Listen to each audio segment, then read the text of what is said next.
Hello दोस्तों, तो आप लोगों का अगेन यूनिक हिस्ट्री सेंटर में स्वागत है। तो जैसे कि हमारा जो मैक्रो इकोनॉमिक्स की सीरीज चल रही थी वो हमारा कंटिन्यू है।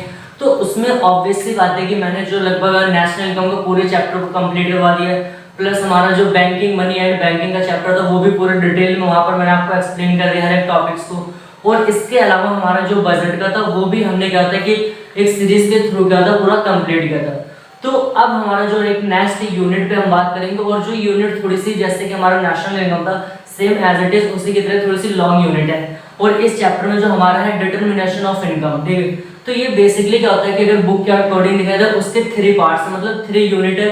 तो अब हमारा जो स्टार्टिंग होगी इसकी, और अकॉर्डिंग टू मतलब 12th के अकॉर्डिंग जो स्टूडेंट होते हैं उनके अकॉर्डिंग क्या होता है कि जो चैप्टर है ना डिटरमिनेशन ऑफ इनकम, ये बहुत ही कॉम्प्लिकेटेड चैप्टर है ऐसा लोग मानते हैं। बट आप लोगों को इस चीज के कोई डोंट वरी, क्यों? क्योंकि ये चीजें मैं बिल्कुल सिंपल वे में एक्सप्लेन करूंगा और बिल्कुल इजी वे में आपको हर एक टॉपिक्स बहुत ही इजी आपको क्लियर रहेगा। तो आज हम क्या करते हैं उसी में जो एक इंट्रोडक्शन के तौर पर पढ़ेंगे, जो हमारा फर्स्ट मतलब यूनिट जो होगा उसका फर्स्ट चैप्टर 7 चैप्टर ठीक क्या है, aggregate demand and aggregate supply. तो आपको चैप्टर के नाम से हमें स्टार्टिंग करने की है क्या, इसमें मतलब किन किन चीजों की बात होगी और क्या क्या टॉपिक्स यहाँ पर डिस्कस किए जाएंगे। तो आप लोगों को मैं एक बात बता दूं, इसमें सिंपल सबसे पहले जब आप मैक्रो इकोनॉमिक्स से कोई भी टॉपिक्स को आप स्टडी करते हो तो आप लोगों के जो माइंड एक अप्रोच होनी चाहिए वो होना चाहिए कि आप मैक्रो इकोनॉमिक्स में एक आप सिंगल यूनिट्स के बारे में नहीं पढ़ रहे हो, मींस कि आप कोई इंडिविजुअल जो होती है नहीं पढ़ रहे हो। मतलब जैसे कि हमने माइक्रो इकोनॉमिक्स पढ़ी थी तो वहां पर क्या था, हम एक इंडिविजुअल इकाई के बारे में पढ़ते थे, इंडिविजुअल यूनिट के बारे में स्टडी करते थे। लेकिन यहाँ पर हमारा जो आएगा हम जो इसमें पढ़ेंगे इसमें ऑब्वियस बात है कि इसमें हमारा बात करेगा वो एग्रीगेट का मतलब कहते हैं पूरी होल इकोनॉमी की हम स्टडी करेंगे। तो सबसे पहले यहाँ पर हम इसकी डेफिनेशन को शुरुआत करते हैं कि डेफिनेशन क्या होती है, इसका एक्चुअल मतलब क्या होता है, हमारी इकोनॉमी में फंक्शन कैसे करता है। तो सिंपल सी बात है कि यहाँ पर ना जैसे कि अगर मैं आप लोगों से बात करूँ तो आप लोगों ने 11th क्लास में आपका एक चैप्टर था डिमांड ठीक है, थ्योरी ऑफ डिमांड। तो वहां पर आप लोगों ने पढ़ा था, तो जस्ट उसका छोटा सा ब्रीफ इंट्रोडक्शन अगर मैं बात करूं तो वहां पर आप लोगों ने पढ़ा था कि जो डिमांड होता है मतलब कि एक व्यक्ति ठीक है एक समय के दौरान मतलब कितनी यूनिट की डिमांड करता है, ठीक है। तो वहां पर हमने पर यूनिट पे बात की थी, मतलब एक इंडिविजुअल व्यक्ति को लेकर बात करी थी। तो अब यहाँ पर हमारा क्या होगा, हमारा यहाँ पर क्या एग्रीगेट, एक एग्रीगेट वर्ड का नाम समझना, एग्रीगेट मतलब पूरी इकोनॉमी की बात करेंगे, कभी भी एक इंडिविजुअल यूनिट की बात नहीं होगी। तो सबसे पहले हमें समझना कि एग्रीगेट डिमांड का मतलब क्या होता है। अब जैसे कि मैं अगर आपको बात बताऊं कि हम मान लेते हैं कि कोई व्यक्ति ठीक है, मैं मान लेता हूं कि मार्कर है ठीक है, मैं मार्कर 20 रुपए का मार्कर खरीदता हूं ठीक है। तो ये अगर मैं कह रहा हूं कि ये क्या होगा तो ये हमारा क्या होगा, माइक्रो इकोनॉमिक्स होगी। क्या होगी क्यों? क्योंकि सिर्फ इसमें एक जो होता है सेलर की बात हो रही है, सेलर क्या कंज्यूमर की बात हो रही है। ओके, तो अगर हम यही बात करें कि हमारी इकोनॉमी के अंदर मतलब हमारी जो ओवरऑल इकोनॉमी होती है उस इकोनॉमी के अंदर ठीक है ऐसे मार्कर खरीदने वाले कितने वहां पर मतलब कैसे थे क्रेता, कितने वहां पर क्रेता अवेलेबल है। तो जब हम पूरी की पूरी इकोनॉमी के द्वारा मतलब जो भी डिमांड की जाती है या पूरी की पूरी इकोनॉमी जो डिमांड करने के लिए रेडी होते हैं उसे हम क्या कहते हैं, एग्रीगेट डिमांड। सिंपल से, या फिर हम अदर एग्जांपल लेते हैं। अब जैसे कि मान लेते हैं कोई भी गुड्स होते खाने पीने के आइटम कुछ भी होते, तो वहां पर क्या होता है कि अगर एक पर्सन हमारा इतनी करते तो हमारी पूरी इकोनॉमी के अंदर वो जो गुड्स है, देखो डिमांड हम दो चीज की करेंगे, या तो कोई गुड्स होगा या तो कोई सर्विस होगा, अदरवाइज कोई थर्ड थिंग्स नहीं हो सकती है। क्योंकि हमारी जो पूरी जो इकोनॉमी होती है अगर प्रोडक्शन के एरिया में देखा तो सिर्फ 2 सेक्टर होते हैं, एक आपका या तो कोई गुड्स बनेगी या तो कोई सर्विस। तो अगर कोई भी गुड्स है उसकी डिमांड पूरी इकोनॉमी में कितने लोगों द्वारा किया मतलब कितने लोग करने के लिए तैयार है, इन फ्यूचर कितने में की जाएगी, या फिर कोई सर्विस उसको कितने लोग कंज्यूम करने के लिए तैयार हो रहे हैं, तो वो क्या कहलाएगा हमारा एग्रीगेट डिमांड। तो जैसे कि मैंने यहाँ पर डेफिनेशन बताया कि समग्र मांग ठीक है उस मुद्रा की राशि से है, मतलब समग्र मांग ठीक है मुद्रा की वह राशि होती है ठीक है जिसमें ठीक है जिसे एक समय अवधि पर क्या कह रहा है, जिसमें एक टाइम पीरियड के दौरान ठीक है समय अवधि पर समस्त क्रेता मतलब जो खरीदने वाले होते हैं समस्त क्रेता अर्थव्यवस्था में वस्तुओं तथा सेवाओं को खरीदने के लिए तैयार होते हैं। क्या कह रहा हूं मैं कि कोई भी गुड्स जैसे कि मार्कर की बात करो, अगर मार्कर को सिर्फ मैं खरीदता हूं तो ये हमारी माइक्रो इकोनॉमिक्स होगी, ये मेरी डिमांड होगी। लेकिन अगर इसी मार्कर की मानते मैं 2 पीस खरीदता हूं, लेकिन अगर हमारी इकोनॉमी में 1000 पीस है और 1000 पीस को बहुत सारे लोग खरीदते हैं तो वो क्या कहलाएगा हमारा, वो एग्रीगेट डिमांड कहलाएगा। क्यों? क्योंकि वो किसी एक इंडिविजुअल के द्वारा डिमांड नहीं की जा रही, वो पूरी इकोनॉमी में जितने लोग हैं वो डिमांड करने के लिए रेडी है, उसे हम कहेंगे एग्रीगेट डिमांड। ये तो एग्रीगेट डिमांड का मतलब क्या होता है, इसको मैं अभी आगे डिटेल में आपको बता दूंगा। तो यहाँ पर समझना, जैसे कि मैंने एक टेबल लिए और आप चीजों को नोटिस करने की, इसी टेबल का हम पूरे के पूरे चैप्टर में इस्तेमाल करेंगे। तो यहाँ पर आप क्यों, क्योंकि इससे क्या होगा कि ज्यादा कोई कॉम्प्लेक्शन क्रिएट नहीं होगा। क्यों, अगर मैं अलग अलग टेबल का यूज करता हूँ तो उसमें कभी बहुत सारे मतलब बहुत सारे कह सकते हैं इशू आ सकते हैं कि मतलब लास्ट टाइम हमने कौन सा, तो एक टेबल को हम यूज करेंगे पूरे के पूरे चैप्टर के दौरान। इससे क्या होगा कि हमारा हर एक कॉन्सेप्ट, हर एक टॉपिक्स बहुत ही इजी वे में क्या क्लियर होगा। तो यहाँ पर हमारा जो है पहला टेबल, जैसे कि यहाँ पर मैंने बताया था वाई इन द सेंस कि हमारी वाई जो यहाँ पर होगा हमारा किस चीज को शो करेगा, इनकम को। क्या शो करेगा, इनकम। अब आप लोग कहोगे इनकम को तो हम आई से लिखते हैं इनकम, तो यहाँ पर देखो आई दो चीजों में काम करते हैं, आपका इन्वेस्टमेंट आएगा, तो हमारे क्या होगा ये कहने की एक हमें मान के चलना है कि जो हमारी इनकम होगी हम उसको किससे शो करेंगे, वाई से। तो अब ऑब्वियस सी बात है कि हमारी इकोनॉमी के अंदर आपने भी सुना होगा कि अगर जिस व्यक्ति की इनकम लगातार बढ़ती है तो आपने भी सुना होगा कि हमारे खर्चे ऑटोमेटिक क्या होते हैं, बढ़ जाते हैं। तो सेम हमें ये देख रहे हैं कि हमारी इकोनॉमी में कैसे चीजों को मैनेज किया जाता है, कैसे देखा जाता है कि कितनी डिमांड हो रही है, कितनी सप्लाई होगी, व्हाटएवर जो भी हो। तो यहाँ पर हमें सबसे पहले देखना है कि जब इनकम क्या थी, जीरो, ठीक है। अब सी का मतलब क्या था, कंजम्पशन, आई का मतलब क्या था, इन्वेस्टमेंट, और एडी कैसे निकालते हैं, सी प्लस आई। तो यहाँ पर हमारी इनकम लगातार क्या हो रही है, इंक्रीज हो रही है, 100 200 300 ठीक है, 4 5 6 ये थी। अब जब हमारी इनकम जीरो थी, अब हो गए इनकम जीरो का मतलब क्या है कि जब हमारी क्या थी, इनकम जीरो थी, तो इनकम मतलब हम कुछ पैसा नहीं कमाते थे लेकिन वहां पर खाते थे 40 रुपीज का। कितने रुपीज का, 40।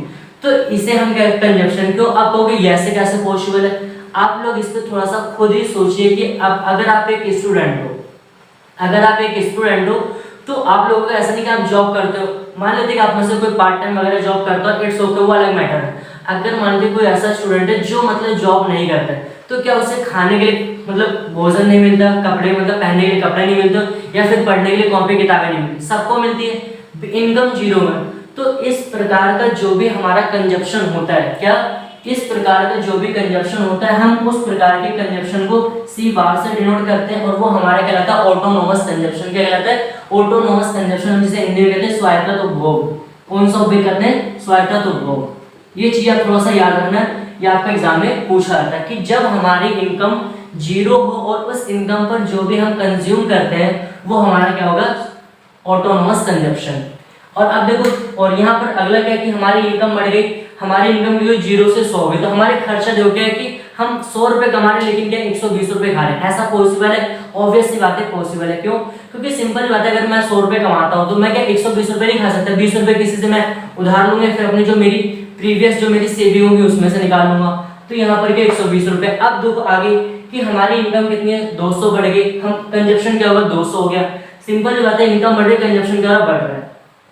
अब फिर इनकम क्या होगी, बढ़ी, लेकिन अब हमारा कंजप्शन और बढ़ गया, ठीक है, ये देखना। और फिर हमारी इनकम बढ़ी, कंजप्शन क्या होगा हमारा। तो ये सिंपल से कह सकते हैं नेचुरल, मतलब ये कहते हैं कि ओवर यूनिवर्सल का फैक्ट है कि जैसे कंज्यूमर की इनकम बढ़ेगी तो उसके द्वारा कंज्यूम भी क्या हो जाएगा, लेवल कंज्यूमर जो लेवल होगा बढ़ जाएगा। इनकम कितनी 500, हम कितना करते थे 440, और यहाँ पर कितना है 600 और हमारा 520, ये हमारे। लेकिन अब आपका यहाँ पर एक चीज आप लोग भी नोटिस करेंगे कि हमारा जो इन्वेस्टमेंट है वो यहाँ पर फिक्स क्यों है। तो आप लोगों को मैं इसको बारीकी से बता रहा हूँ, काफी डिटेल में ध्यान से सुनना कि ये जो हमारा चैप्टर है, ठीक है, ये चैप्टर को हम क्या करेंगे, बहुत ही शॉर्ट टर्म में पढ़ेंगे। क्या करेंगे, इसको हम चैप्टर को बहुत ही शॉर्ट से, हमारा बिल्कुल शॉर्ट टर्म में। तो शॉर्ट टर्म में हमारा, शॉर्ट टर्म का मतलब क्या, मुश्किल से जैसे कि 2 साल 4 साल 5 साल, मतलब 5 साल के अंदर के दौरान की बात होगी। तो यहाँ पर जो हमारा इन्वेस्टमेंट होगा हमेशा स्थिर होगा। क्या होगा, हमारा स्थिर होगा, ठीक है। अब ये बात किसने की, तो इस बात को हमारे जो इकोनॉमिक्स है, मतलब इकोनॉमिक्स है, वो है एडम स्मिथ, सॉरी वो हमारे कौन है, तो अगर मैं उनकी बात करूं तो जो बेसिकली केन्स, क्या नाम है, केन्स, ठीक है। तो केन्स ने क्या किया कि ये बताया कि हमारा ये पूरा जो चैप्टर डिजाइन किया गया 12th के सिलेबस में, ये हमारा शॉर्ट टर्म में डिजाइन किया गया। तो केन्स के अकॉर्डिंग हमें क्या करना पड़ेगा, जो हमारे इन्वेस्टमेंट हो तो उसको क्या करना पड़ेगा, हमें फिक्स लेना पड़ेगा। अब देखिए हमारा हो गया, और फिर हम उसके बाद करें तो हम एडी कैसे निकालेंगे। तो एडी निकालने का सिंपल सा फॉर्मूला क्या होता है कि एडी क्या होता है, सी प्लस में आई। अब सी प्लस आई का मतलब क्या होता है कि हमारा सी दिखा, अगर हम जोड़ देंगे कितना होगा 80 160, ठीक है, 240 320 400 ये 400 ये, तो ये हमारा क्या आ जाएगा ये। अब अगर हम इसी को प्रेजेंट करेंगे इस पे डायग्राम के थ्रू, तो डायग्राम में आप चीजें नोटिस करोगे कि हमारा इन्वेस्टमेंट क्या है, लगातार इन्वेस्टमेंट फिक्स है। तो हमारा जो इन्वेस्टमेंट की देखो 80 यहाँ पर, तो इसका 40 कर देंगे, इन्वेस्टमेंट हमारे क्या है, बिल्कुल फिक्स है। क्यों है? क्योंकि मैंने बताया इसमें मेन बात क्या है कि हम जो चैप्टर पढ़ रहे हैं, शॉर्ट टर्म में पढ़ रहे हैं, वो किसके अकॉर्डिंग, वो केन्स के अकॉर्डिंग, ये चीज आपको याद रखना। दूसरा क्या हमारा, अब देखो सी लगातार मतलब कंजप्शन कर लगातार हमारा बढ़ रहा है, ठीक है। तो यहाँ भी कर रहा है हमारे जो कंजप्शन की जो ग्रोथ रेट है क्या हो रही है, लगातार बढ़ रही है। अब दूसरे क्या है कि हमारा आता है एडी। अब सिंपल से सी और मतलब सी प्लस आई को हम जोड़ देंगे तो हमारा क्या जाएगा, एडी। तो यहाँ पर अगर आप चीजें, तो यहाँ पर आप देख लो कि जो हमारा, अब यहाँ पर अगर हम कुछ इसकी एक्सप्लेनेशन की बात करें, तो सबसे पहले एक्सप्लेनेशन आप क्या बताओगे कि जो हमारा एडी होता है वो क्या होता है, सी प्लस आई होता है, एडी हो गया। उसके अलावा बताओगे कि जो हमारा समग्र मान, ठीक है, और आपका उपभोग वक्री क्या होते हैं, दूसरे के पैरेलल होते हैं। पैरेलल क्यों होते हैं? इसका पैरेलल होने का जो मेन रीजन है वो क्या है, इन्वेस्टमेंट। क्या है? इन्वेस्टमेंट के कारण ही हमारा 40-40 है, और इसके बीच ही क्या होता है, एक दूसरे के पैरेलल होते हैं, कभी भी एक दूसरे को क्रॉस नहीं करेंगे। ये दूसरे हो गए। थर्ड एक्सप्लेनेशन क्या करोगे कि जैसे जैसे क्या होता है कि हमारी इनकम बढ़ेगी तो हमारा क्या होता है कि हमारा कंजप्शन भी लेवल क्या होता है, बढ़ता रहता है। और फोर्थ पॉइंट क्या होगा कि हमारा जो होता है इन्वेस्टमेंट क्या होता है, हमेशा फिक्स होता है। क्यों? क्योंकि हमारा जो पूरा का पूरा चैप्टर है वो हमारा क्या शॉर्ट टर्म में पढ़ेंगे। आते हैं नेक्स्ट टॉपिक पे, और नेक्स्ट टॉपिक बहुत ही इंपॉर्टेंट है। तो जैसे कि अगर मैं बात करूं कि हमारा कंपोनेंट्स ऑफ एग्रीगेट डिमांड क्या है, हमारा कंपोनेंट्स ऑफ एग्रीगेट डिमांड, समग्र मांग के घटक। तो बेसिकली अगर मैं बात करूं हमारी इकोनॉमी में तो बहुत सारी एक्टिविटीज होती है, जैसे कंज्यूमर होता है, मतलब बहुत सारे ऐसे कंज्यूम किया जाता है, प्रोडक्शन किया जाता है, व्हाटएवर, मतलब जैसे कि इन्वेस्टमेंट किया जाता है, ठीक है, एक्सपोर्ट इंपोर्ट किया जाता है, वो सारी चीजें। तो यहाँ पर हमारे जो एग्रीगेट डिमांड अगर बात करें उसके जो कंपोनेंट है कितने, बहुत बेसिकली कंपोनेंट 4, कौन कौन से, निजी अंतिम उपभोग व्यय, सरकारी अंतिम उपभोग व्यय, निवेश व्यय और शुद्ध निर्यात। तो अगर आप लोगों से मैं बात करूं कि हमारे यहाँ पर, ठीक है, हमारी इकोनॉमी के अंदर कितने लोग हैं जो कंज्यूम करते हैं, तो सिंपल सी बात है, कंज्यूम मतलब निजी अंतिम उपभोग व्यय। तो निजी में कौन आएगा, निजी में हाउस होल्ड सेक्टर आएंगे, प्राइवेट सेक्टर आएंगे, तो वो सारे मतलब इसमें नॉन गवर्नमेंट की बात होगी। अब हम लोग, आप लोग भी जितने, ये सारे किस में आएंगे, हम किस पे व्यय करते हैं, तो अपनी जो हमारी जो कंजप्शन गुड्स होती है, मतलब जो उपभोग वस्तु होती है, हम बेसिकली करते हैं उनके ऊपर खर्चा करते हैं, तो वो क्या कहलाता है हमारा, वो निजी अंतिम उपभोग व्यय। क्लियर है? तो दूसरा क्या होता है, अब इसके अलावा हम अगर अपनी इकोनॉमी को हम एनालाइज करें तो वहां पर क्या होता है, गवर्नमेंट के द्वारा भी कुछ खर्चे किए जाते हैं। अब गवर्नमेंट कौन कैसे खर्चे करती है, जैसे कि हो गया मतलब जो सोशल वेलफेयर के वर्क हो गए, जैसे कि स्कूल बना देना, हॉस्पिटल हो गया, हाईवे हो गया, सड़क हो गया, डैम हो गया, तो ये सारे खर्चे कौन करती है, गवर्नमेंट। तो गवर्नमेंट के द्वारा खर्चा किया जाता है, ठीक है, गवर्नमेंट अब ये चीजें खर्चा क्यों करती है, ताकि हम सड़क वगैरह का हम कंज्यूम कर सके, ये हो गया। इसके अलावा अगर बात करें तो इन्वेस्टमेंट का मतलब क्या होता है, अब इन्वेस्टमेंट निवेश व्यय का मतलब क्या है कि या तो प्राइवेट सेक्टर पे करेंगे यहाँ पर, ठीक है, इन्वेस्टमेंट होता है, ठीक है, और कहाँ पर करेंगे, हमारी कोई फिक्स्ड एसेट होती है। फिक्स्ड एसेट मतलब मैंने आपको पढ़ा रखा होगा नेशनल इनकम में कि पूंजीगत परिसंपत्तियां क्या होती है, वहां पर मैंने आपको काफी डिटेल में काफी एक्सप्लेन किया है। ये दूसरा क्या होता है कि दूसरा हमारा शुद्ध निर्यात। शुद्ध निर्यात का मतलब क्या होता है कि एक्सपोर्ट माइनस में इंपोर्ट, अगर जितना भी हम एक्सपोर्ट करते हैं उसमें से इंपोर्ट को क्या करते हैं, हम उसको मतलब सब्सट्रैक्ट करते हैं, तो हमारा क्या जाएगा, शुद्ध निर्यात। तो अब ऑब्वियस सी बात है कि एक चीज आपको यहाँ पर नोट डाउन करना है, अगर आपका एग्जाम में ऐसा क्वेश्चन आता है, ठीक है, कि आप समग्र मान के घटक लिखिए, तो आप लोग अभी आपने क्या, आपका क्वेश्चन होगा कि हमें तो यहाँ हमने 2 बताया लेकिन यहाँ पर कितने 4। तो अगर आपसे क्वेश्चन सिंपल सा पेपर है पूछा रहा है कि समग्र मान के घटक लिखिए, तो आपको ऑब्वियस सी बात है कि आपको घटक चारों लिखना है। क्या कह रहा हूँ, आपको चारों घटक लिखना है।